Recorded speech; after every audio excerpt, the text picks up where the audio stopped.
video is sponsored by the wonderful members of my Patreon and by CuriosityStream. Get access to my streaming service, Nebula, when you sign up for CuriosityStream using the link in the description below. I've previously spoken about how much I love the historical series that exist on CuriosityStream. One of the series I've been watching was Beyond the Spotlight from executive producers Leonardo DiCaprio and Stephen David.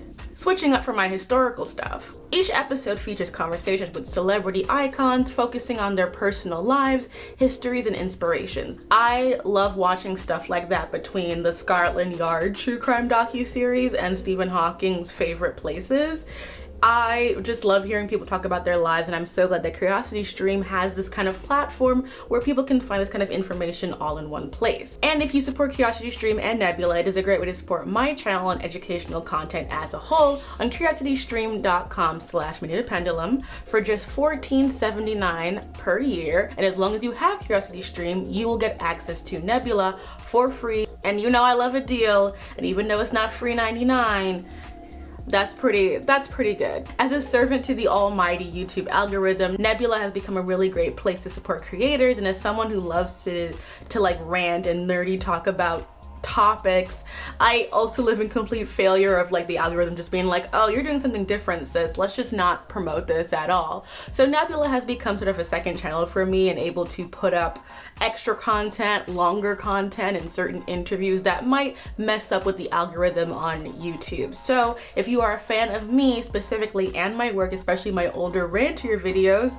on Nebula you will get to see extended cuts of certain videos, including my Rylander v. Rylander video, the true crime video, which just came out earlier, and WandaVision. WandaVision especially has a very long interview with the amazing Stephanie Williams comic book writer, so if you're a fan of hers and a fan of that video, you get even more of that. Also on Nebula, in addition to my Patreon, you will also get access to Princess Watches, which is where I talk about whatever TV shows or movies that I've been watching. Upcoming content I'm going to be doing for that includes Candyman review, Dune review, because I did see it, and also talking about shows like Shadow and Bone, Legacies, Ginny and Georgia, and whatever I happen to be watching on Netflix. So when you support CuriosityStream, you support me, educational video content, and get some ad-free videos and access to a whole bunch of exclusive content from other creators, which I don't think is that bad. And I've consulted with the smartest person I know, Bulma, and she says that it's a good deal. And if she watched YouTube videos and wasn't so busy, you know, having a husband and child, she would do it too. In Carmen Jones' The Dark is Light Enough, an essay by James Baldwin, he writes a response to the 1954 American musical film Carmen Jones, starring Dorothy Dandridge and Harry Belafonte, produced and directed by Otto Preminger. Hollywood's peculiar ability to milk, so to speak, the cow and goat at the same time, and then to peddle the results as ginger ale, has seldom produced anything more arresting than the 1955 production of Carmen Jones. By the way, like, black gays have always been absolutely catty and vicious. I love it. The fact that one is watching a Negro cast interpreting Carmen is used to justify their remarkable faculty, their complete improbability, their total divorce from anything suggestive of the realities of Negro life. Shout out to Musicals with Cheese for first making me look up this essay. Carmen Jones was lauded and situated as a trailblazing film, especially for Dorothy Dandridge. Carmen Jones seemed one more sign of an emerging new era in American life. It was a hit with critics and audiences, especially black moviegoers, who loved its fiery leading lady and the film's modern romance. Come Oscar time, she, Dorothy Dandridge, became the first African-American woman ever nominated for an Academy Award in the leading actress category. Despite all of those really true things, Baldwin focuses on the larger implications of the film, its role in the larger culture of black cinema, and what it means in a colorist world for the lightest and brightest to be at the forefront of those representations, which is still something that we're struggling to deal with today. These same conversations would be revisited when Halle Berry won the Best Actress Award in 2002, becoming the first and almost 2 decades later, only woman of color to have won the award for the film Monsters Ball. At the same time that Halle Berry had done this trailblazing role, actress Angela Bassett, who was also up for the part, turned it down because she saw it as a stereotype of black women. Therefore, a role that can be seen by some as a stereotype can also be seen as worthy of one of the highest awards. What we see here are the conflicts that happen between critics who are looking at the larger implications of what a film may mean, especially for representation, in contrast to those who just want to celebrate black victories in media,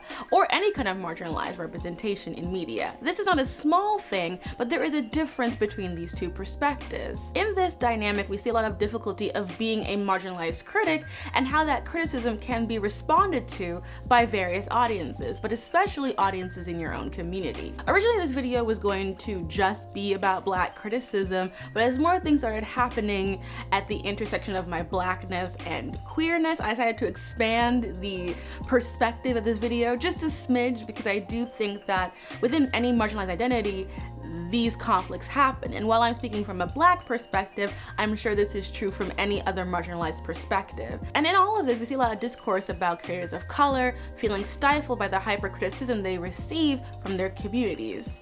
As fans, creators, and critics, what we enjoy becomes inherently political when we are marginalized. So in this video, I want to discuss the relationship between criticism, critics, and creators, and fans. At the core of the role of the black critic is putting into context the relationship between blackness and Hollywood and the media. The conversations about representation today get hijacked by all of the woke and SJW narratives that get tossed around in mostly meaningless ways, which belies the reason why black people and other BIPOC folks ask and have asked the media to do better in its depictions of us. And it bears to be reminded that the first depictions of black American people, and therefore largely black people on film, was through the white film gaze. We often talk about minstrel shows and minstrel tropes when it comes to black film analysis, because those were the tropes that were codified into film, and therefore a language of how people wrote black people for the majority of this medium's existence. In 1903, Edwin S. Porter made a 12-minute motion picture called Uncle Tom's Cabin, based on the Harriet Beecher Stowe novel, making Uncle Tom the first black character on film, and happened to be a white actor in blackface, forever transforming the well-intentioned but problematic Uncle Tom character into the Uncle Tom stereotype that we still reference today. To quote from Donald Bogle again, "After the Tom's debut, there appeared a variety of black presences bearing the fanciful names of the Coon, the Tragic Mulatto, the Mammy, the Brutal Black Buck.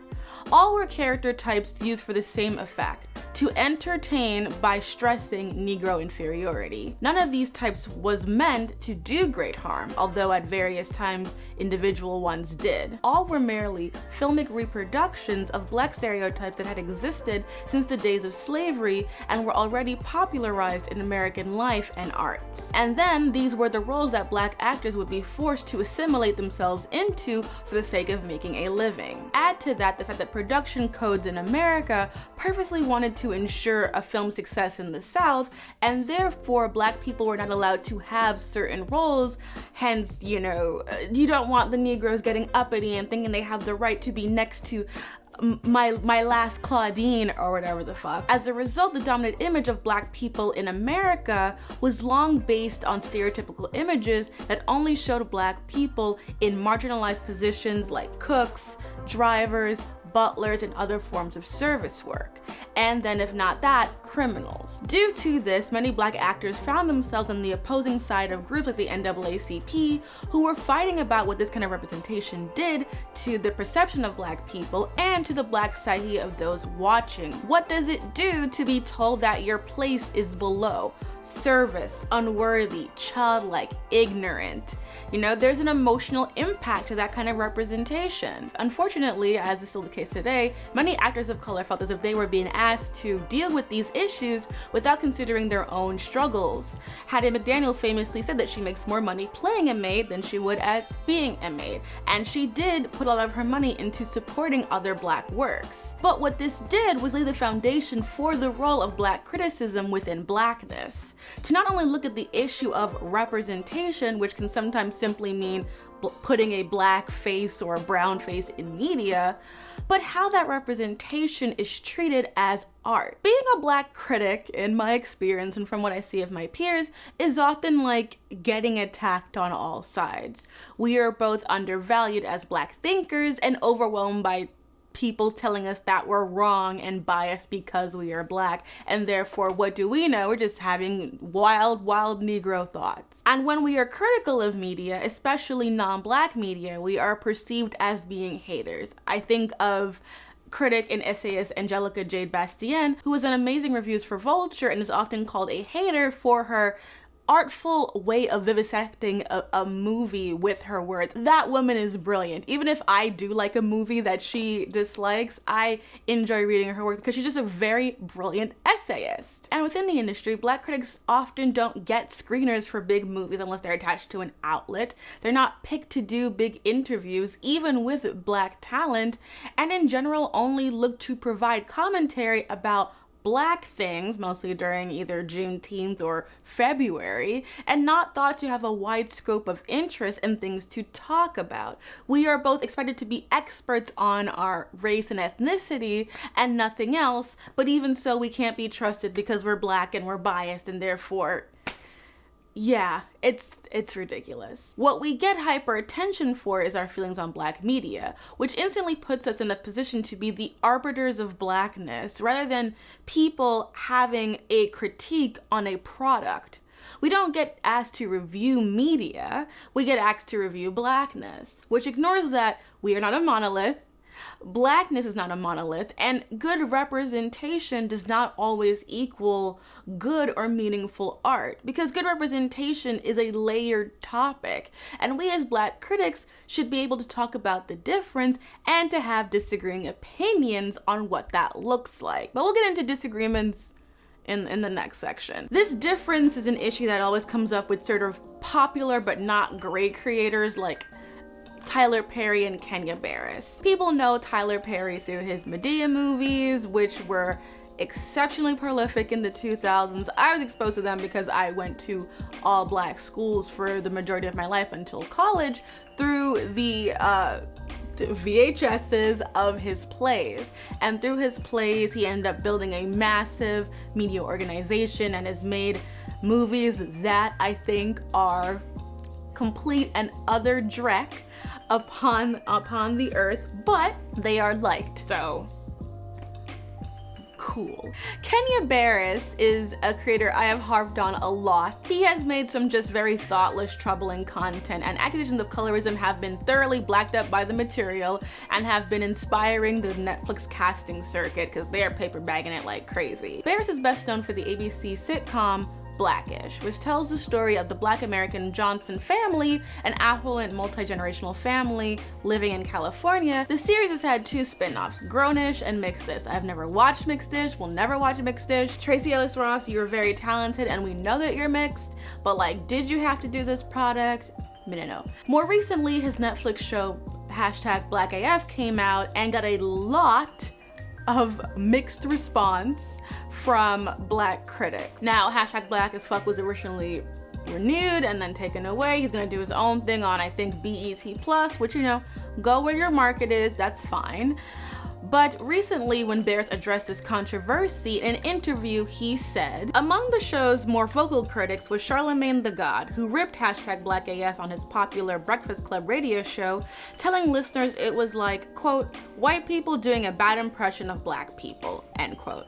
Barris would be lying if he said such comments didn't sting, but he claims he's more interested in cultivating thought leaders like Wes Anderson or Malcolm Gladwell, who've offered kudos. Do I want Charlamagne to like my show? Yeah, I do, but I have to be honest with you, I care way less if Charlamagne likes my show than Malcolm Gladwell does, he says. Because my taste is my taste, and Charlamagne has his lane, and it's a very successful lane, it's just not the lane I want. Now, I can respect not caring what Charlemagne thinks because hashtag same. But you name Malcolm Gladwell and Wes Anderson as the thought leaders you want for a show entitled hashtag Black AF. Wes Anderson, the king of WASP media. Again, love the Royal Tenenbaums, but what? Now this whole making content for white people thing, I'm gonna talk about in more depth later on in the video, and I do think that that complaint gets thrown around very arbitrarily and ignores again that like black people are not monolithic. What I think a lot of people are saying that like a lot of black media is centering the middle class. They are centering the most privileged among us, and therefore it can feel disconnected from the black realities of most people, and therefore when we see black middle class media, it can tend to lean white by the default of just the politics of class. But that's not the same thing as writing for white people, in my opinion. I've seen shows like Atlanta, Insecure, and others getting said that they're made for white people. And I think it's just, it's very limiting to put black content in a box and ignore that there are many different kinds of black shows that we enjoy as people. There are many shows that black people just enjoy. There is an entire like Game of Thrones black fandom, and no one erased the absolute whiteness from those productions because it's a big show. It would have crossover appeal. Like white people like Insecure, black people like Sex and the City, white people like Atlanta, black people like Fleabag. Like we have access to a lot of media. It crosses over. What does matter, in my opinion, is the question of, does the show talk about blackness as if it's explaining blackness to white people, or is it having honest conversations within itself? And that can happen regardless of who's watching or listening. For this video, I went back to watch some episodes of A Different World to compare it to Kenya Barris's show Grownish. Both shows are spin-offs of popular black family sitcoms that take place in affluent blackness and have issues with colorism and problematic male leads. Most importantly, for the sake of this discussion, a blended audience watching at home. Even though The Cosby Show was groundbreaking for black audiences, white people love The Cosby Show. I have met countless white kids from the 90s and 80s who grew up The Cosby Show, care more about it than I do. And just from the research that I did for my WandaVision video, when I talk about sitcoms and that, Blackish is in many ways the modern successor to The Cosby Show, except significantly less good. When Grownish came out, it was set up to continue in A Different World's place. A Different World's Place was a trailblazing show, having candid conversations about issues like racism, drugs, teen pregnancy, rape, police brutality, all taking place in a historically black college, with a spin-off based on the oldest child, in this case of Different World. It was Denise Huxtable, played by Lisa Bonet. And Grownish is similar, led by Yara Sahidi, who is the oldest daughter on Grownish, playing Zoe Johnson. But unlike with A Different World, Grownish takes place in a California, I believe, like public state school, where other than Ryan Destiny for a few episodes of the previous season, it's on its 4th season, the main female cast is very much paper bagging it. Like the Latina character is light-skinned, all the other black women are brown-skinned. It's much more racially and ethnically blended, for really no reason other than it is. I mean, the show has never significantly talked about any issues concerning Latina representation anyway. But there was a very optimistic Washington Post op-ed when Grownish first came out that I think was trying to illustrate what the show could be, having continued in Different World's footsteps. Although it was edgy for its time, A Different World was devoid of LGBT representations and people with diverse sexual identities and gender expression. Black college students with those identities existed then, and they do now. Grownish moves to where college students are today and includes the issues they face, even if the rest of us don't want to face them. The show offers an authentic, realistic, and diverse portrayal of college life today, from student drug use to social classes within families and LGBT identities. Grownish shows there are many paths that lead to the first day of school and graduation day. In its first 2 episodes, Grownish has made clear it is prepared to be real about today's college students' experiences and how they are affected by the political climate. It is what this generation needs now and what the rest of us need to see. This op-ed in retrospect, was very optimistic about what Grownish was actually capable of doing. Grownish did not have a queer black character until this season. Grownish does have a bisexual lead in Nomi, and she did have a very cliche older teacher, you know, female teacher dynamic with Shane from the L Word. But within season 1, the show botched handling male bisexuality, and then in the previous season, when a character Vivek, who got his own issues to deal with how they've written that character, he had a sexual experience and that was kind of handled okay, but it was just kind of like 101, you know, sexuality, gender fluidity. It was like a Tumblr post made like 12 years ago. And Grownish didn't even have a queer black character until this season 4, and it's already being handled in a pretty cringe way so far, but I am hoping that they will figure it out in the second half as it continues. We're hoping. But let's go back to colorism. The episode on colorism on Grownish only featured Sky and Jazz, played by Chloe and Haley, discussing the issue, with Zoe nowhere present, and one dark-skinned woman showing up to be tokenized. Very messy, very frustrating. Everybody's always checking for the girl who looks black, but no one wants the girl who actually is. Which is why everyone's suddenly getting lip injections and ass shots. And wearing cornrows and rocking tin. Compare this to Different World, where they focused on the dark-skinned female character dealing with the stereotype of the Mammy and the "your mom is so black" jokes that often have been normalized in black communities of way of joking about darker skinned people. Wait. Your mother is so black, when they pour hot water in her head, coffee comes out her mouth. Your mama hair so nappy, when she braided it looked like stitches. It's not funny! It also used Whitley, Queen Bee, the rich lighter-skinned Southern belle, as an opportunity to address that some black people did own slaves, and Whitley's family did. My family owned slaves, black slaves. Back in the early 1800s, you had a relative named Jeremiah. Great-great-great-granddaddy Jeremiah.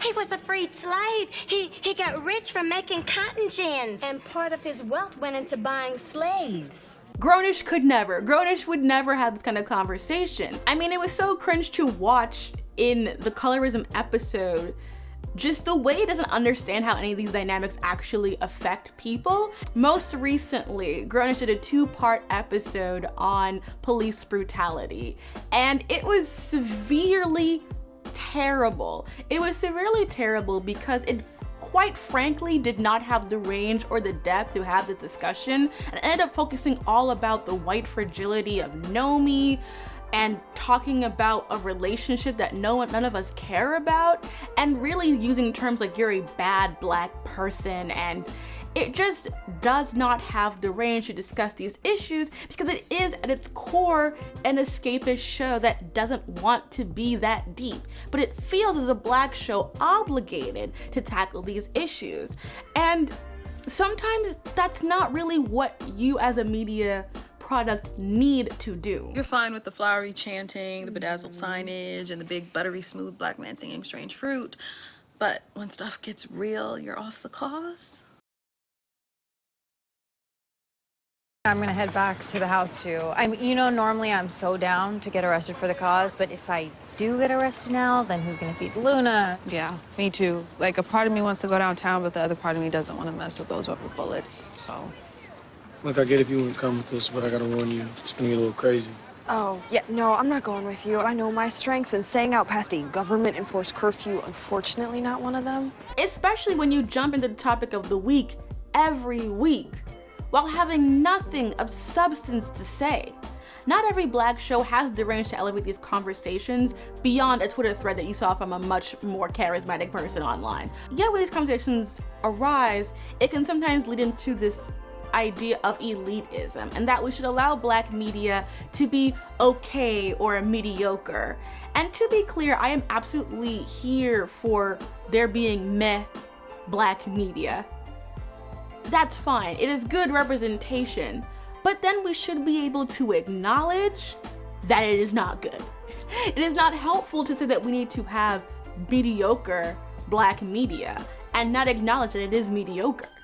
I fundamentally have no issue with people liking Tyler Perry movies, but if my mother asked my gay ass one more time, oh, you know he lets in writers, you should apply to him. Shout out to you if you're a Black writer who's queer and your parents tell you to write for Tyler Perry. But as a critic of Black media, I generally think that his work has been a net negative for the culture. Has he given Black actresses their flowers? Absolutely. Has he done anything good with the material? No, his movies are trash. His shows are trash. They're repetitive. He has very cheap production values with the wig budget, looking like Titans season 1 up in here. Like, he doesn't support unions. And I don't say that to be uppity or to dismiss that people get something out of it or to dismiss that Tyler Perry's own story is inspirational.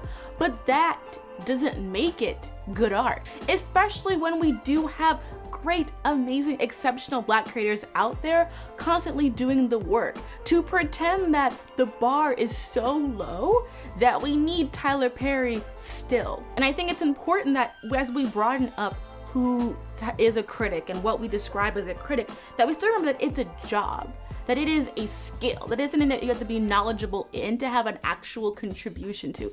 Everyone has a right to an opinion, but it doesn't mean that you are giving good criticism to a thing.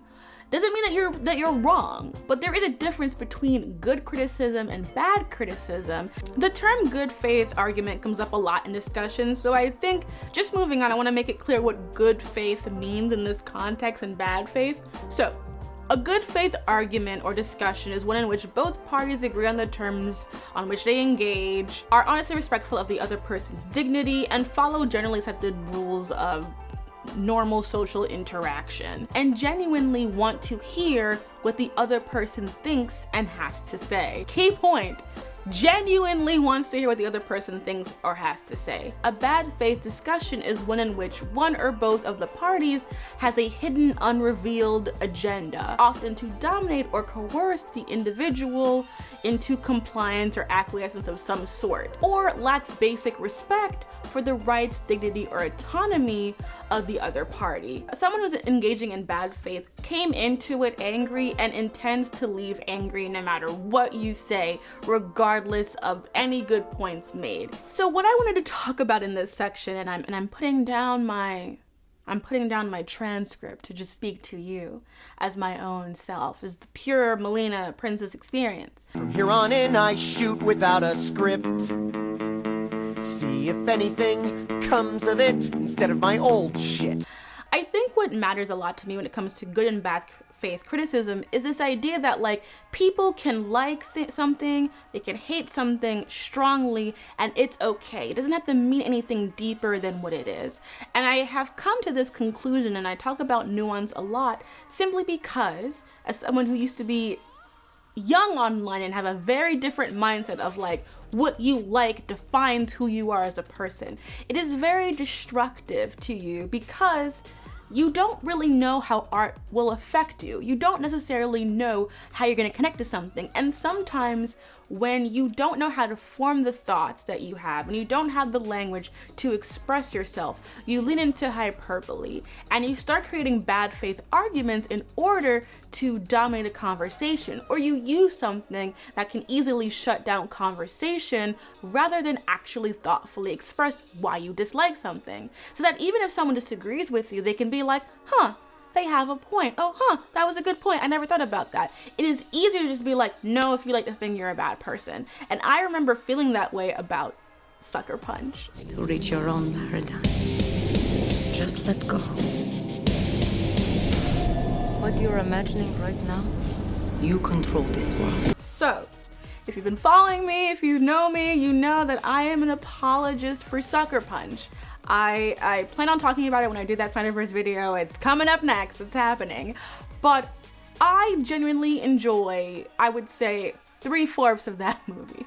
I think that overall it is very interesting. I don't think it's as fan servicey as people say it is. I don't think it's a net negative. And I remember being a young feminist, reading the discourse from other feminists, mostly white feminists, and hearing them just say that if you liked Sucker Punch, you were a bad feminist, and that thinking about feminist discourse of Sucker Punch was a waste of time.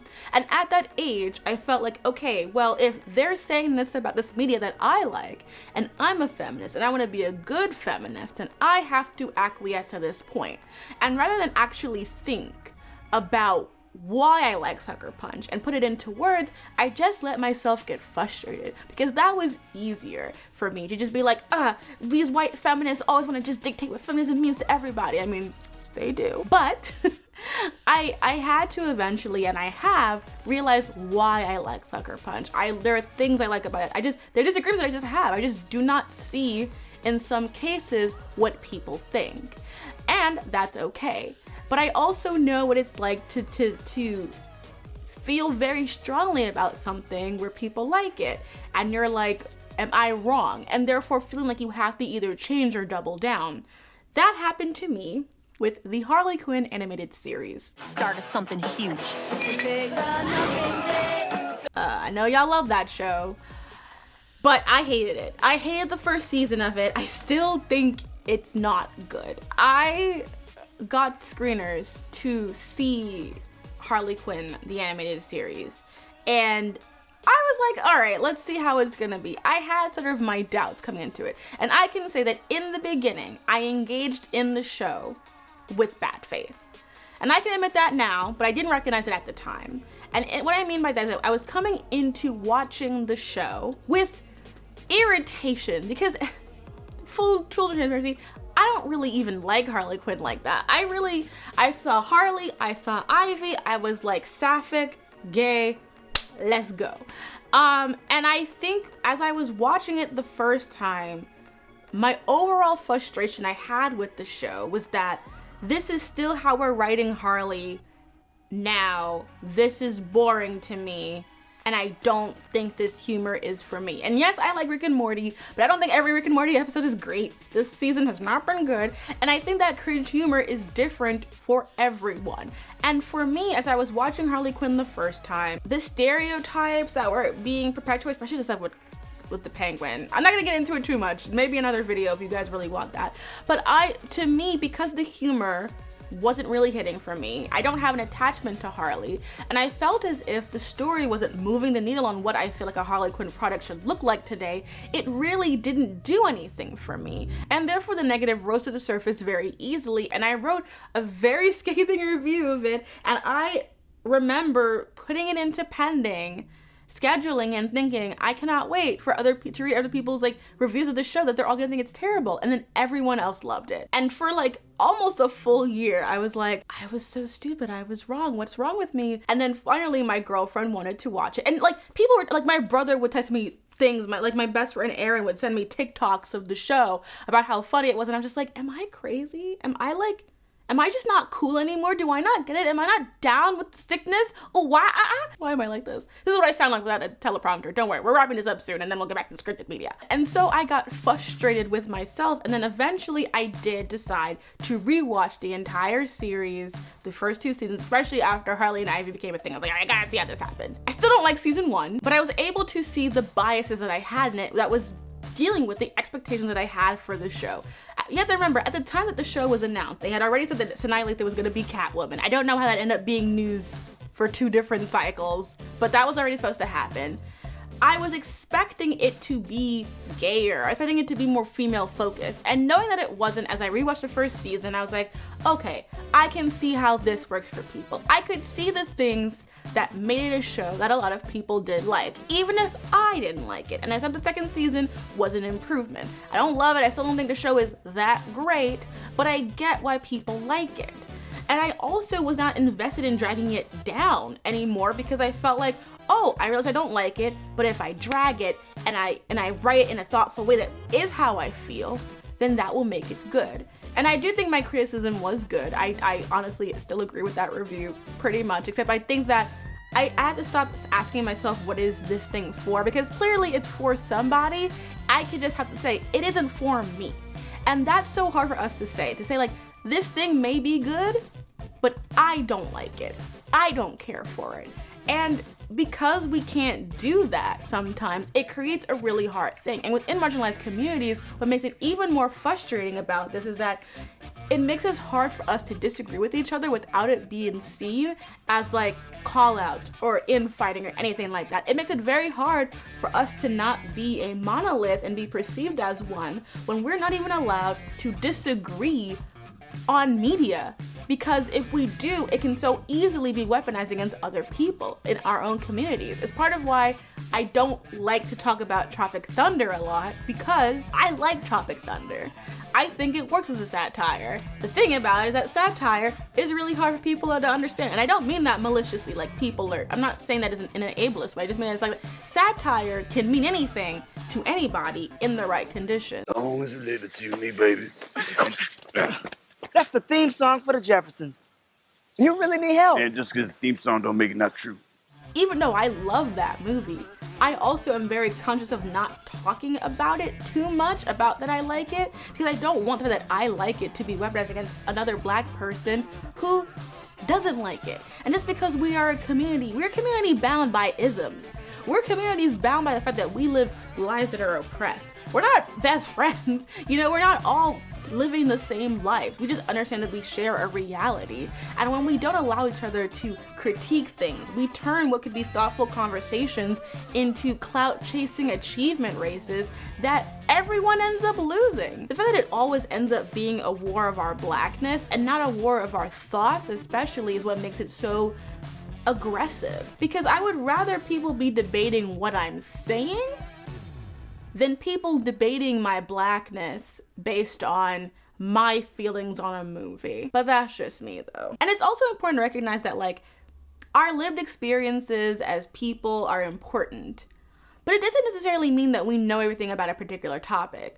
I'm a Black person. I don't know everything about Blackness. And it's not to say that we should keep these things in academia. No, it's not about gatekeeping these things. It's about understanding that like these things don't come out of nowhere, and knowing the history and knowing where things come from is just as important part of criticism as anything else. And when that part gets left behind, the history, the language, the actual care in what we're talking about, that's how you end up with people calling Lizzo a mammy on twitter.com. Say I'm turning big girls into hoes, oh goddamn. After the release of Lizzo's latest song, Rumors, featuring Cardi B, there was a frustrating tweet that got sent out saying that Lizzo makes music for white gays, and saying that an element of her success harkens back to the mammy stereotype. It was so wrong, but so loud. One of the things about criticism becoming more accessible to everyone is that it allows people who, due to financial reasons or just disinterest, to partake in interrogating things using language that can bring words to their thoughts. And that is a great thing. That is part of why I do this work. It's part of what I love about pop culture media. However, one of the frustrating things is when people start using academia terms or certain specific jargon outside of its context and apply it to anything that just seems tangentially similar to that thing. Two terms I have seen overused a lot when it comes to discussing Black media are magical Negro and Mammy. Magical Negro is a term that was coined by Spike Lee in 2001. He crafted the term in reference to films like The Green Mile and The Legend of Bagger Vance. During the Yale lecture, he brought up this point: how is it that Black people have these powers, but they use them for the benefit of white people? One of the things that he noted is that in The Legend of Bagger Vance, it takes place during the Depression era Georgia, a time when lynching Black people in the South was literally a family outing, and yet, as Lee states, Blacks are getting lynched left and right, and Bagger Vance is more concerned about improving Matt Damon's golf swing. He ain't wrong! Magical Negroes are characters put in positions of service with immense power that is only ever used to help white people, and hardly, if ever, interact with another Black person, let alone help another Black person. A magical Negro is not simply a Black person with magic in a majority white cast. For example, I have seen some people consider Mara from She-Ra to be a magical Negro. The complaint in general says that she only exists to be part of Adora's story. I don't think this is a purposeful misreading. But I do think it's a massive oversimplification of what the magical Negro trope's ultimate problem is. Let's take one of the biggest examples. John Coffey in The Green Mile has the power to extend life, heal all kinds of ailments, including cancer, and has visions. Yet he is unable to help himself, and his powers are only ever used to benefit white people. He is large, powerful, imposing, but put in a position of being mentally other so that he is infantilized in the film. Note, I plan on doing an entire Magical Negroes of Stephen King video coming up this October. I'm tired, boss. Tired of being on the road, lonely as a sparrow in the rain. All of those elements together reinforce the minstrelsy of early Hollywood era, showing Black people in roles that highlight their innocence through infantilizing them and largely making them incapable of helping themselves in order to uplift white people and white allies as well. Yet they possess, you know, some great Negro spiritual power wisdom that makes white people feel safe. You is smart. You is kind. You is important. Oh, that's so good. That's not what Mara and She-Ra does. She has a full backstory, has motivations outside of Adora, who doesn't even exist in her time yet to even be someone that she's working for. The two characters that she interacts with the most within her own time are Light Hope and Roz, who are both Black, non-white coded in their design. Her character is that of a hero who makes a great heroic sacrifice in the past, and due to that is the inspiration for the next generation and the next incarnation of She-Ra, who is Adora, a white woman voiced by a Latina voice actress. I saw what they would do, the deaths that would follow. I couldn't stop them before, but I can now. To me, in the context of what the Magical Negro is, what it represents, the history it's harkening back to, I find it reductive to say that because she is Black, she is magical, and her successor is white, that she is playing into the Magical Negro trope. It is not that simple. There is history that you are excluding in order to make that point, especially film and media history. What I can say is a worthy discussion, especially with She-Ra, is how most of the characters of color, sans Catra, who is coded that way but never canonized as being a person of color, seem to be the least explored narratively and interacted with within fandom. And that when the only Black female characters who are present is one who is passed on, evil Auntie Shadow Weaver, and Natessa, who doesn't really have major story arcs until the last season, that the show doesn't really have great Black female representation. Even Catra's ethnicity is ambiguously non-white, but not, as I said before, canonized in the text. So if you hate She-Ra or dislike She-Ra or think it gets too much hype for representation and you want to kick at it, you can throw that term around because it is shorthand to your long point. But that shorthand actually does more harm to the discussion because it is a bad, quick content criticism taking the place of a thoughtful discussion that you can have if you make your larger, longer point. This also happens with Garnet from Steven Universe as well. I've heard some people refer to her as a Mammy. I know what they are trying to say, but again, a Black woman in a maternal role to a non-Black child is not what a Mammy is in their entirety. You know, let's just discuss it in full. Let's get into this whole Lizzo thing because it's absolute bullshit. So of course, someone on Twitter, who I will not put their image up or their ad up because I don't want to add any more to the dragging than I already did by retweeting it once upon a time and stuff like that. But they made a statement saying that, no shade, but Lizzo is a Mammy for the white gays. Only reason her act is marketed and executed like that.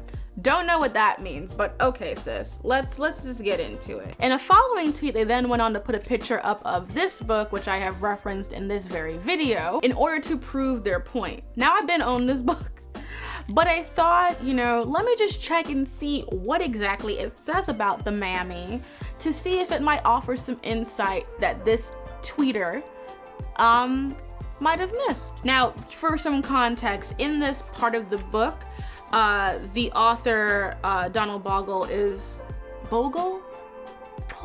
I'm sorry. I want to invite him even. I'm actually working on trying to invite him to come onto the channel to talk about a topic. So I better figure out how to say his name real quick. And if he ends up watching this, I'm so sorry. So he's talking about the different types of tropes that are apparent in Black media. And in one, he brings up the Mammy. Mammy, the fourth Black type, is so closely related to the comic coons that she is usually relegated to their ranks.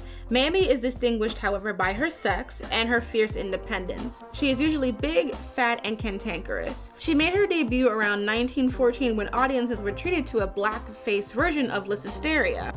Really? The comedy, titled Coontown Suffragettes, dealt with a group of bossy mammy washerwomen who organized a militant movement to keep their good-for-nothing husbands at home. Aristophanes would have no doubt risen from his grave with righteous indignation. But the militancy of the washerwoman served as a primer for the mammy roles Hattie McDaniel was to perfect in the 1930s.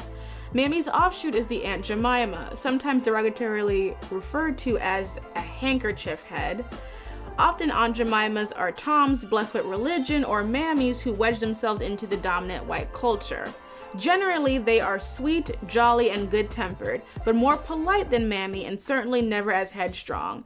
The maids in the Mae West films of the 1930s fit snugly into this category. I don't know about you, but that doesn't really sound like Lizzo, does it? In addition to all of this, the Mammy stock character has its direct origins in chattel slavery, where Black women were torn from their children and put into households where they would have to face very high levels of sexual and physical violence. The trope transformed the enslaved domestic workers into part of the family, and they were pictured, as Bogle said, as fat, dark-skinned women who were motherly and having special intimate relationships with their white children, and put into a role that insinuated that they felt that they were better than other Black people due to their proximity to the house and family, a la Mammy in Gone with the Wind, and how she would call poor white people crackers or po white trash, and also telling Miss Scarlet what to do. Miss Scarlet, where are you going without your shawl and night owl fixed to set in?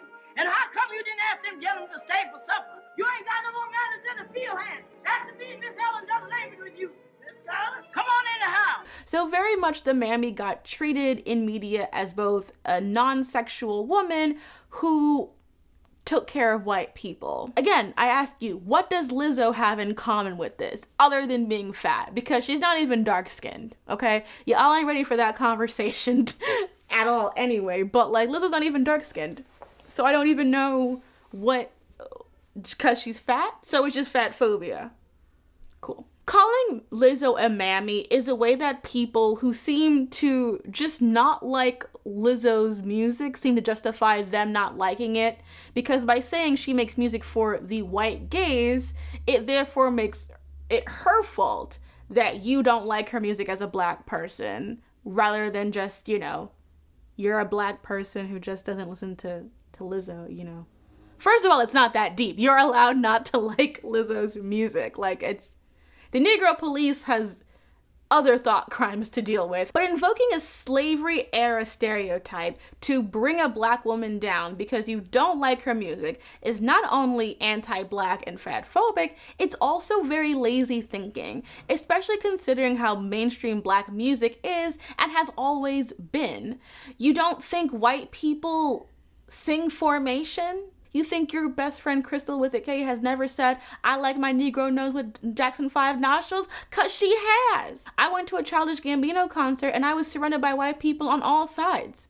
That's how I knew I was in the right place. Michael Jackson, problematic as he absolutely the fucking was called the king of pop, not the king of R&B. Black people have invented and largely been a part of pop music. So why do we keep saying that pop music with Black artists is for the white gaze? Why are we so quick to give things to white people? And it also ignores that it's a big deal that a fat, Black, non-light-skinned woman is one of the faces of pop music. Like, that did not always get to happen. The podcast Crime Show had an episode called The Secret Billboard Chart Topper about Martha Wash, best known as part of the band The Weather Girls, you know. It's raining men.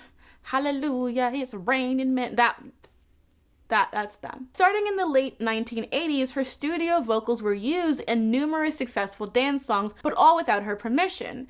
And models were then lip-synced to her voice, both in music videos and during live performances, so that no one would know that Wash was the one who was singing those roles.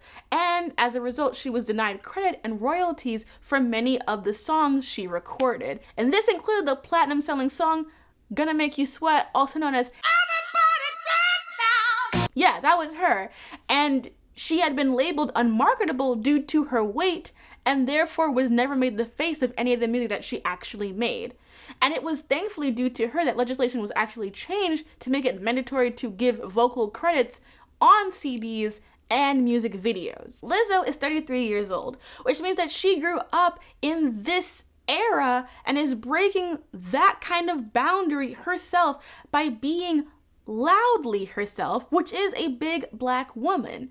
So if you know your history, it's clear that Lizzo is not enforcing stereotypes, she is breaking them actively, currently, right now while I'm sitting here just being cute and slightly informative. She's breaking boundaries, you know? Critique the music, but don't drag her for pandering to the white gaze by making music that white people happen to even like.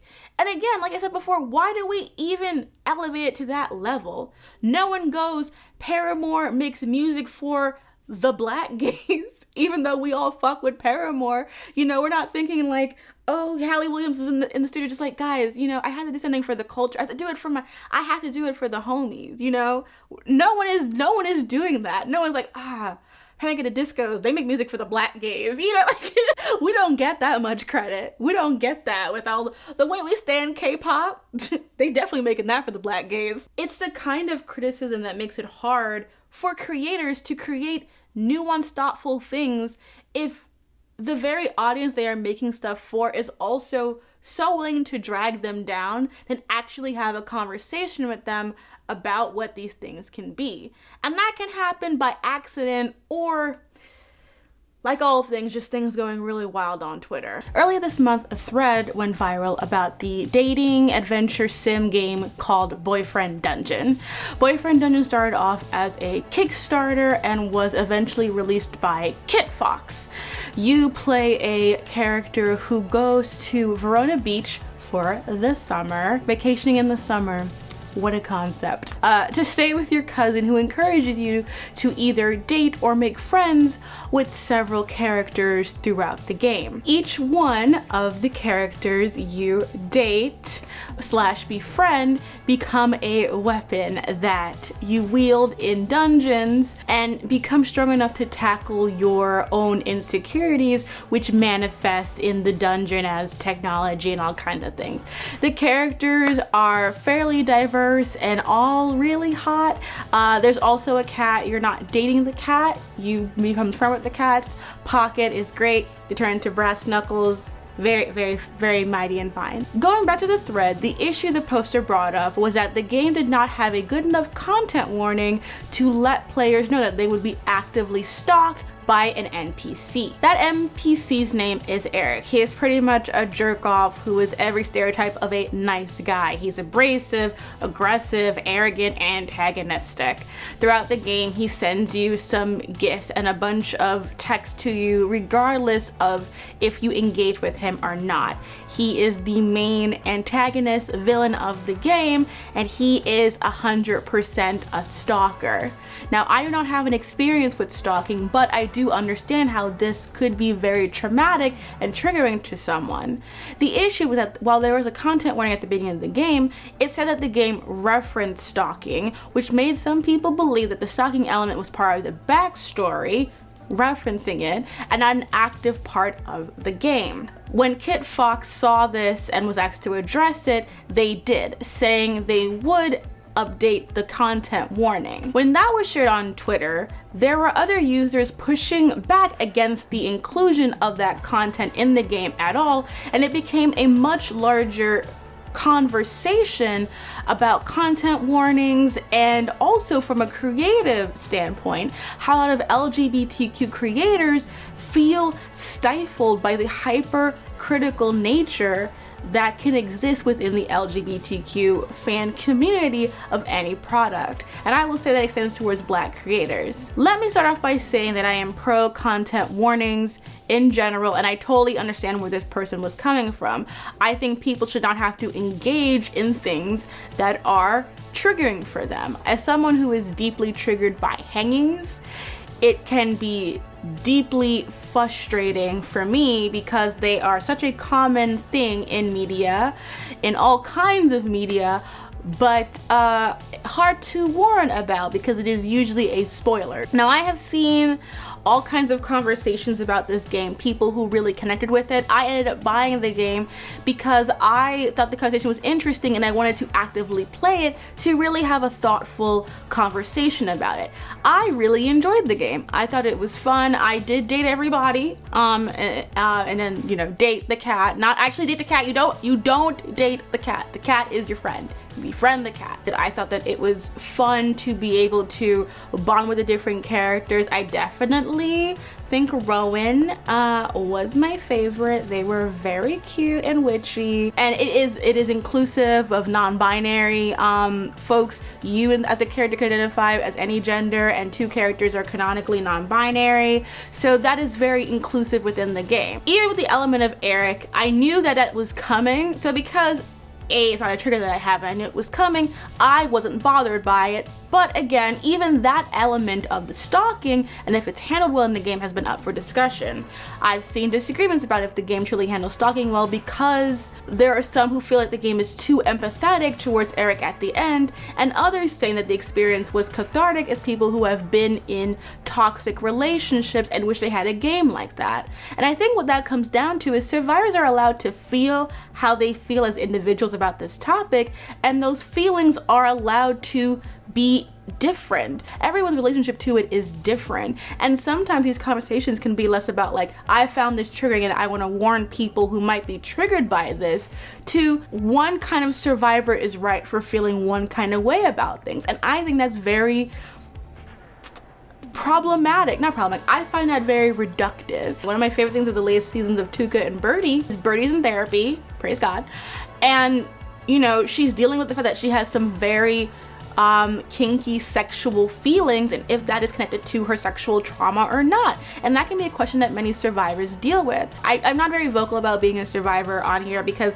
I don't want to use it to say like, I'm a survivor so I'm an expert, or I'm a survivor so you should believe what I'm saying. I'm only saying that to say like, as a survivor, I deal with things in my own way and I respect everyone else's opinions. And I think where it can be hard with these things is having a complicated or nuanced opinion about how some media handles something can sometimes be treated as shorthand as saying, oh, you think what happened to me is okay, or oh, so you think I should be this way because you're saying this. It's like, I think one of the things that we have to start understanding as we critique media and talk about the nuances of how storytelling happens is that me saying that I think this game handled this situation well, in my opinion, does not mean I'm saying that you handle your situation badly.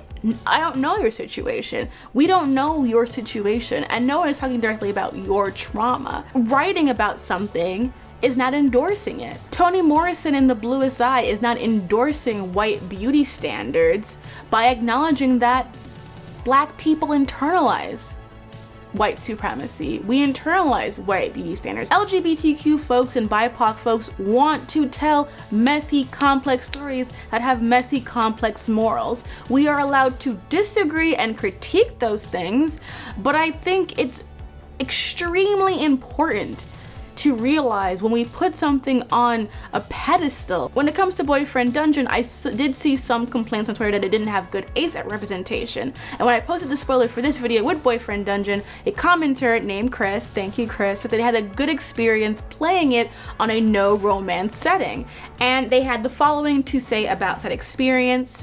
And they are an ace person, so this is an ace person's perspective, and it is one ace person's perspective. If this was not your experience, again, that is totally valid and fine. I am just sharing this particular person's experience as they shared to me. When I booted up the game and went through the beginning scenes, I was a little skeptical when Jesse said you can also just make friends over the summer. I had background thoughts of, will the game lock me out of content for not romancing? Will the final boss or other fights be different if I romance someone versus befriend?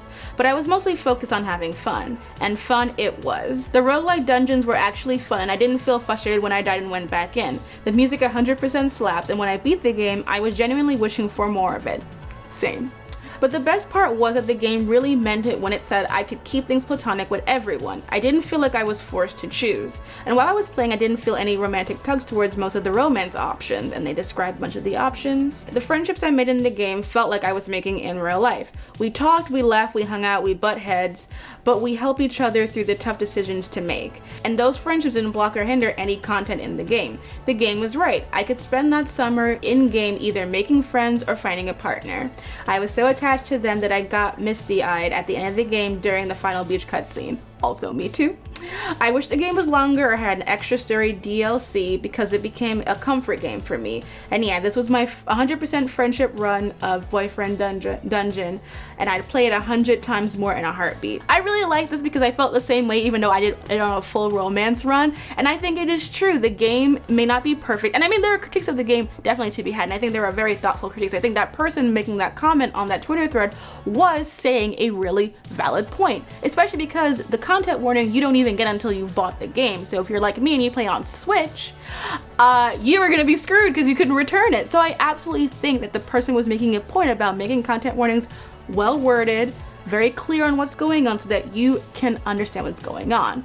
It leading into this other topic is just part of a larger conversation to be had, and I'm so glad that I got this person and was able to speak to them about this because I don't want to just enjoy something and think it's perfect. And as you guys know from the channel, I don't think about anything. I critique the things I love hardcore, but I understand how it can feel different for everybody. And I will say that the game doesn't have any black female characters you can romance, so strike against it. Doesn't have body diversity. There is one like a thick white dude that they had named Jonah, and I was like, I want to romance Jonah, but he was not an option. So those would be my critiques. So like for all the diversity it has, it is still not have any black characters in it, and it doesn't really have body diversity. So those are also things that I didn't really see mentioned, but were like to me the glaringly obvious flaws of it. Like you can't even, I'm playing a black woman, I can't even romance another black woman in the game. I wasn't a fan of that, but I still thought it was overall a really great game, and I would love for it to be a DLC and give me more options because I want to go back to the beach. I want to go back to the beach. Let's just have summer vacation all the time. So I wish it was like Animal Crossing. I loved it. It actually got me back into playing video games a little bit more because I found myself really loving it. And I do plan on doing some more game content on Nebula if you guys follow me there. I wanted to clarify a few points in this Boyfriend Dungeon section because I'm attempting to be hyper vigilant, not because I'm nervous, but because I don't want to make it seem like bringing up these nuances because I'm trying to throw one side under the bus in this discussion. To be quite honest, I understand the content warning part of it. I think that what happens is when a bunch of different issues get smushed together. Gawker covered this topic and ended up combining several different parts of the discussion into one. They included mentioning and linking to what a trans ace person who was discussing what they saw of the failures of the game in terms of arrow, ace, allo representation, and kind of lumped it into the larger issue of content warnings and purity politics. One has nothing to do with the other. The larger issue of consent warning in the game is not the same discussion that we're having about the allo ace representation. The original issue was that lack of a consent warning. Like I said, as a player, there is something to be said about getting the content warning after you've already paid for the game and not being able to return it if you buy it on a certain platform. And I think that having a clear content warning, which it has been upgraded, I think the content warning is a lot better. I opened my file and I took a screenshot of it, so it should be right there. But that is a much better thing to do, and I think it was the right call because the game is doing the work of being inclusive. So I think making sure that's clear is a good thing considering the audience it's going to. And that's one conversation. The people who say they don't want to engage with it at all, I think that's a whole different conversation, and one that I think I said a lot of what I already feel in the video, but I just want to add that for so long representation was equivalent to simply existing. Finally having media highlight our lives as human beings, as Black people, as queer people, as brown people, as indigenous people, and now we're asking for better representation. And I think when we say better, that's a layered conversation. Right now with Reservation Dogs, there's a discussion going on about the show having some anti-Black elements because a lot of the Native characters speak in AAV, and there has been a little bit of nuanced dialogue to it. One writer who is Native took this to the utmost level and actually, like, I think made the point for the people who are bringing up that commentary in itself. And I know that this turns off people from watching Reservation Dogs. I still am watching it. I've been catching up because I do want to support the work. But this is what the issue is that there is legitimate criticism of this stereotype, and it's being taken of like, well, if we criticize it, then we're never gonna get anything again. And that is a different conversation, in my opinion, than the issue of creators feeling stifled by not making perfect narratives. Those are two different conversations, and within each one you have more brackets, because let's go to the whole we'll never make this again, we'll never get to make this again if we don't succeed with this. I mean, that's a lie. I mean, the pressure has been put on for Black and brown people to be these amazing creators, to have representation, even though at every turn we go, we're being stifled and being stifled creatively. But at the same time, that does not mean that we should no longer critique the media that we're a part of. That is not a way to get better art. Even mediocre art can be criticized. I mean, the issues of colorism, if they're racial stereotyping, like, those are issues worth discussing. It doesn't say, stop making this, we don't ever want this to ever seen again, but it is to discuss, like, what is the relationship between these different communities, and what is it saying about how you've incorporated one culture into another product. I mean, that is a genuine conversation worth having, and it's not saying, stop watching the show. It is saying, hey, there are Black Native people, there's a history between Indigenous people and Black people, maybe handle that differently. And that would be different, you know, if this was like an Indigenous show taking place in Australia. Like, Aboriginal culture is different than Native American culture here in the States. And even that would be different because people who are Aboriginal, they call themselves Black. So there would be even a different discussion there. We have internalized so often the idea of like, if we are critical of something, we can never have it again. I mean, that happened with In the Heights, with Rita Moreno, going full elder and just like missing the point. And that is a tactic used to keep us stifled of how we discuss these issues. Like I said before, like, we're discussing the art. We're not saying don't make anything else again. We're not saying that we can't have discussions or controversy or that's my medication. It limits what a critic can do. A critic is to be different for someone having an opinion or just giving a commentary thing, and that can fluctuate. But in my opinion, like, film critics, like what Angelica does, what Rebecca does, what Valerie Complex does, are different than what I do. Like, do I critique some films? Yes. Do I have some film critic, you know, jargon in my brain? Yes. But what they are doing is looking at the larger scope of film. They're allowed to see something and call it mediocre. They're allowed to see something and call it, you know, not groundbreaking, because they are aware of the history that they're talking about. Like with Candyman, like Candyman is so frustrating. I'm gonna do the whole review of it, but like Candyman was so frustrating to me because it's like Nia DaCosta is the first Black woman to have a #1 film in the US box office, and the movie is so mediocre. It's wild. It's wild.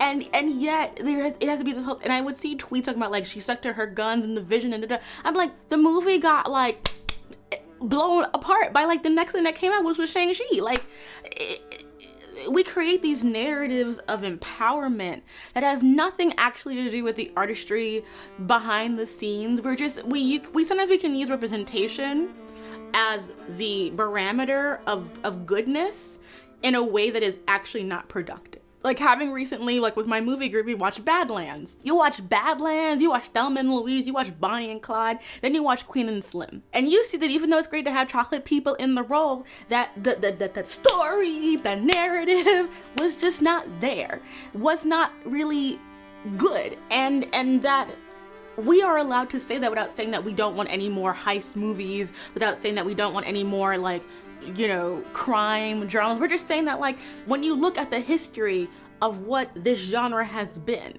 and what it means to now have a black bitch. I mean, look at Set It Off. Compare Set It Off to Queen and Slim.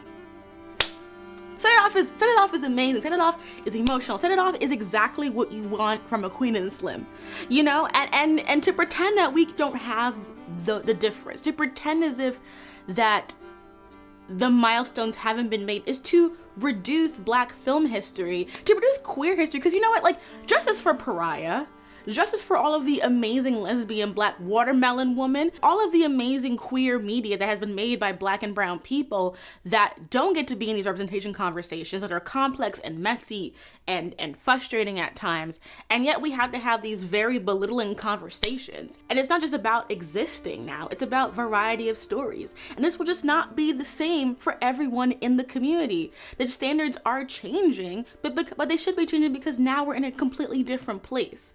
Overall, this is a good thing. It is good that we are wanting more. It's good that we are having different expectations. But we also need to be honest about what we're saying when we say that we have different expectations or having higher expectations. Because, and I'm gonna just be very blunt about this, the amount of y'all who will give white things a pass because it's representation to you, okay, is phenomenon. Okay, and to the point where anything that sort of circumvents very cis, you know, not hetero because we're talking about queer, but like cis wish fulfillment, thin wish fulfillment, able-bodied wish fulfillment, y'all just let do whatever. Because like, as I said before, I'll say it again, Killjoys is one of the few shows out there that I have seen that has a lesbian, has an evil sci-fi lesbian couple where both women are women of color, and I don't see no art, I don't see no stuff on the tags, none of it, zilch. And the show went on for about the same seasons as Lost Girl, the same amount of seasons as some of your other faves, Winona Earp, all of that. Has more women of color, has women of color lead, y'all don't have any energy for it. Be honest about what you mean, because at the same time, y'all are so quick to just like rail over these non-binary creators for having very complicated, you know, relationships to like religion and family, and you're like, they're condoning abuse because they're choosing to have these conversations through cartoons. Meanwhile, you can barely critique your own fandom. The lack of engagement that y'all have with blackness, of black characters in fandom, you project onto these creators because you want to feel like there's a reason that, like, if you don't like Bo from She-Ra, that's on you. If you don't want to make art of Bo from She-Ra, of Bo and what's my girl's name, Glimbo, if you don't want my thick Asian and my little femboy to be having a thing, that's on you. If you aren't invested in celebrating black, brown, fat couples, that's on you. Because you know what? Yes, Cachador is the most popular ship in She-Ra, but what kind of pin do I have? Natessa and Spinnerella. And you have to decide who you're mad at. Are you mad at the creators? Or are you mad at the fact that you have no interest in them and you need a way to deflect to feel that, so you feel better about not liking these characters? We are a rich community and we have amazing thinkers, people who are doing the work, people who are putting in the effort. That's different from just having any old opinion online. And I don't mean that in an elitist way. And it's so easy to come up as elitist or gatekeeping, but to me it's not being elitist, it's not being gatekeeping. It's about, are you doing the work? Are you doing the research? Or are you just trying to perpetuate an idea that you are coming from your projection, from your anger in an intellectual place? Like sometimes instead of actually being intellectual, we are intellectualizing our ire. Now time for the weather. Tiffany? I saw the newest Candyman and I did not love it. We'll be reviewing it eventually on Nebula because I know people don't like my reviews down here, but I found the script to be messy and nonsensical. The kills and the film was well shot, but it ultimately just felt very lifeless to me. Again, I would, Angelica Bastien's piece, I agree with it 100%. It has a lot of messages, but doesn't really, in my opinion, say in a way that isn't just slapping the audience over the head with dialogue and images. And like, there's an entire thread that's set up with like Tanisha Paris that seems to be setting up something and then goes nowhere. It's only 94 minutes, but it feels so much longer, which is like a cardinal sin. It just like, it did not slay. but I'm still happy it's doing well. I mean, Nia DaCosta is now the first Black woman director to ever have a #1 movie top the weekend box office. That's absurd. That's absurd. I mean, I know it's true, but it's also absurd. And like, this was her second major film, first horror film. It's allowed to be messy, and I'm excited to see what she does in the future. And I think so often people treat a bad review as an inherent indictment on the creator, especially when it's a creator of color or a marginalized creator. And like, well, that can absolutely be fair if someone is writing a scathing review, but you're also allowed to be disappointed in things. You're allowed to want it to be more than what it is, what you're given. I think with the state of horror as it is, I can totally see like why people like this film, but I also know as like a horror fan, it doesn't mean I have to like it too. And critiquing it doesn't mean that you're throwing it all away, but it is important for good criticism, good media discourse, to have a variety of opinions so that we can actually have a dialogue and discuss things among people and not just run with hyperbole because it sells clicks. As if I say something bad about Nia DaCosta's movie, it means I don't want a Black woman to win. And that's just untrue and unfair. In conclusion, the reason why I made this video, the reason why I wanted to talk about this is because I get really exhausted of seeing Black critics not get taken seriously, and for the work that we do to be treated as infantile, as if like, because I'm Black, I'm an expert, because I'm Black, I know everything about Blackness, because I'm queer, because I'm this. It's like, we do work, we're putting in effort, and we are trying to, especially those like T Noir, For Harriet, Julesy, Khadijah, you know, all of us are trying to do work of talking about elements of criticism of culture, you know, and I see more popping up every day, and I'm excited to see that, and we support each other. And I think it can be so difficult because we're pit against each other. We're not always seeing each other. We're not always being taught in the algorithm to each other. We can't find each other, and I think we forget how we want that community. Because I can say, opposite of Kenya Barris, one of the things I'm always conscious of as a creator is, do Black people like my work? I love how diverse my fan base is, but I'm a Black woman. I got 2 Black parents, okay? I want Black people to like my work. I feel more accomplished that I have like Black peers seeing my work. Those are the voices that I have always wanted to be around, and there are layers to that. And even with this video, I'm trying to talk around every like, but what about? And you can't always. I can only hope that when you hear what I'm saying, that you are taking it as I intend to and critiquing this video. And also stop calling trans cultural critics terse when they disagree with you about media, please. Stop calling people actual hate crimes. Stop calling people actual hateful things because you disagree with them on the topic. There's a difference between disagreeing with a trans person about something and being a TERF. There's a difference between disagreeing with another Black person and being a coon. Be wise enough to know the difference. Hi, beautiful people. I said that if you responded in the comments of my true crime video that I would try and shout you guys out in the next video about what was your introduction to true crime. So this is going to be what I do in the credit scene. So we have Catherine Alvarez, who said that it was all the 2020 and Dateline specials that she watched as a kid. And of course, America's Most Wanted, which I definitely watched a lot of 2020 growing up. NM said it was probably the actual movie Zodiac, which dramatizes the creation of true crime narratives more than it being true crime properly. Making a Murderer was probably my first real true crime thing that I was big into. Making a Murderer was definitely like, I remember binge watching the whole thing, and then the sequel came out and I was like, I don't think I want this. I've never seen Zodiac, but one of my best friends, Rachel Leachman, swears by it. An early Avengers crossover movie. Quarantine Cosmonaut said, Justice Files changed my life, turned me into a true crime junkie at the age of 12. Just grew up hating the legal system. Good for you, sis. And I use sis in a gender neutral way, so forgive me if it may not come across that way. Punk Ex Machina says that their mom was a lawyer, so she studied a lot of criminal cases and discussed them with them. So that's really awesome, and points out that a lot of cases were a, quote, mystery, not because of criminal genius, but because of money, class, corruption, and police negligence. 7 snaps to that.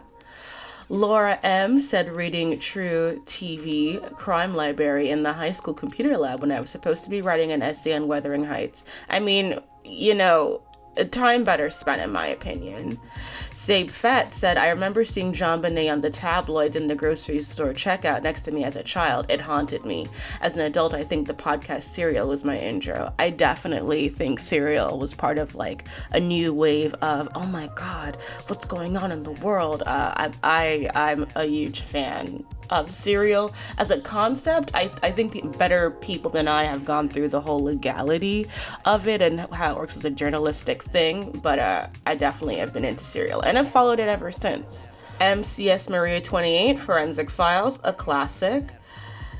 Miss Bloon echoes the 2020 Dateline America's Most Wanted, but adds Paradise Lost to child murders at Robin Hood Hills. Wow, I need to check that out. That sounds deeply interesting. Anastasia Brennan, Jack the Ripper, a classic. Arena Storm, last podcast on the left. Yes, I agree. I know they're problematic, but I really enjoy their coverage. And I've also been, they're doing they're selling weed in order to fund prisoner releases for people incarcerated for weed. So I think, you know, for some white stoner bros, that's a good way to give back. Playing Seven, all the coverage of the Menendez bros and OJ as it happened in the 90s. What a time. Ich bin, The Vampire of Dusseldorf, weirdly. The Vampire of Dusseldorf is a really good one. Moski, BuzzFeed Unsolved. Samber Dabbit, Judy Arias. Elizabeth S., ID Channel. Actually, Ireland, Forensic Files. Yeah, Forensic Files is just on all the time. I see Gail Force also said Forensic Files. Vincent Cecil, Snapped, which I absolutely watched as a child. And I think I'll do 4 more. Ariana Lestrange said that she got into it through the Agatha Christie episode of Doctor Who, which got her back into murder mysteries, which led to Sherlock, which led to BuzzFeed Unsolved, which I think is a beautiful origin story. Roni also says BuzzFeed on Crime, True Crime. Private email. This isn't a thing, but just came from Skip Intro's new video about Lucifer. Amazing. Skip Intro stuff is great.